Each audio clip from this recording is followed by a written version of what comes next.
So చనిపోయే టైంకి ఆయన చేతుల నిండా చాలా సినిమాలు ఉన్నాయి, చాలా. ఆయన ఇంకా రిలీజ్ అవ్వాల్సిన సినిమాలు, ఆయన లీడ్ క్యారెక్టర్ చేసే సినిమాలు పోస్టర్లు కూడా చూసాం. అవును, ఆ ఏజ్ లో ఆయన దూకుడు తర్వాత ఏ రేంజ్ అంటే ఎంఎస్ నారాయణ గారు లీడ్ క్యారెక్టర్ గా కూడా సినిమాలు స్టార్ట్ అయినాయి. అవునవును.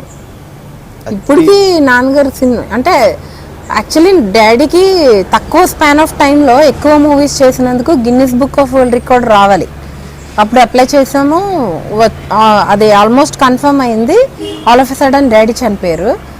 ఇప్పుడు కూడా ఆయనది రికార్డ్ వస్తుంది మనం కనుక చేస్తే.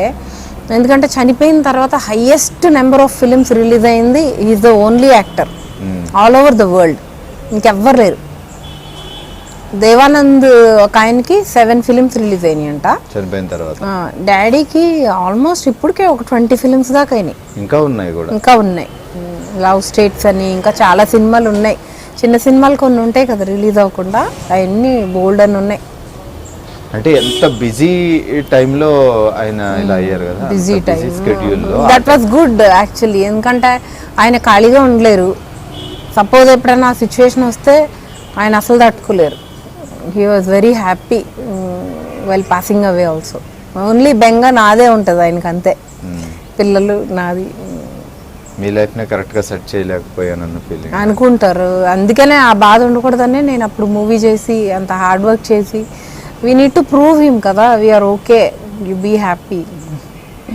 ఎంఎస్ గారు డైరెక్టర్ గా సక్సెస్ కాలేదు, ఆయన డైరెక్టర్ అవుదామని సినిమా చేస్తే అది అంతగా సక్సెస్ కాలేదు. అంటే కమర్షియల్ గా అవ్వ ఉండకపోవచ్చు కానీ he did a great job.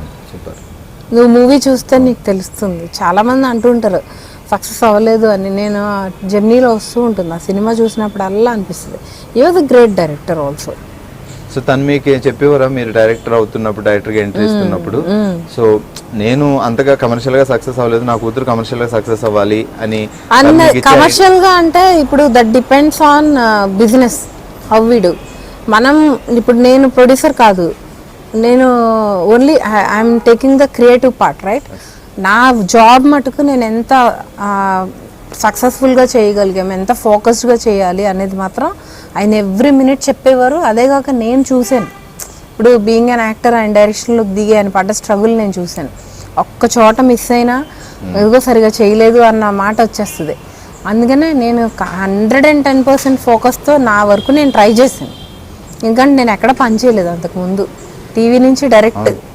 కాబట్టి నా ఇది నేను చేశాను క్రిటికల్గా. బై గాడ్స్ గ్రేస్ మనకి మంచి పేరే వచ్చింది. మీ సినిమాలో ఎంఎస్ నారాయణ గారు నటించడం అది నిజంగా మీకు లైఫ్ లో ఒక మధురమైన, ఎందుకంటే నేను డైరెక్ట్ చేశాను మా నాన్నని అన్న ఫీలింగ్ అది ఉండిపోయింది కదా, హిస్టరీ. అది ఎంత హ్యాపీ లేదు, అది నిజంగా సూపర్బ్ ఫీలింగ్ మీకు. అవునవును. అట్లాగే టీవీలో చేసినప్పుడు కూడా డాడీ తోటి ఆ షో చేయించాను మా పిల్లల యాంకర్స్ కింద పెట్టి. కొన్ని ఉండిపోతాయి లైఫ్ లో హిస్టరీ అలాగా. అసలు ఆ క్యారెక్టర్ డాడీని చేయమన్నప్పుడు నేను డైరెక్షన్ లో నేను ఎందుకు చేస్తాను, నేను చేయను అన్నారా? నేనే రాసుకున్నా ఆ క్యారెక్టర్. డాడీని యూత్ఫుల్ గా డ్రెస్ అదంతా నేనే డిజైన్ చేసుకుని.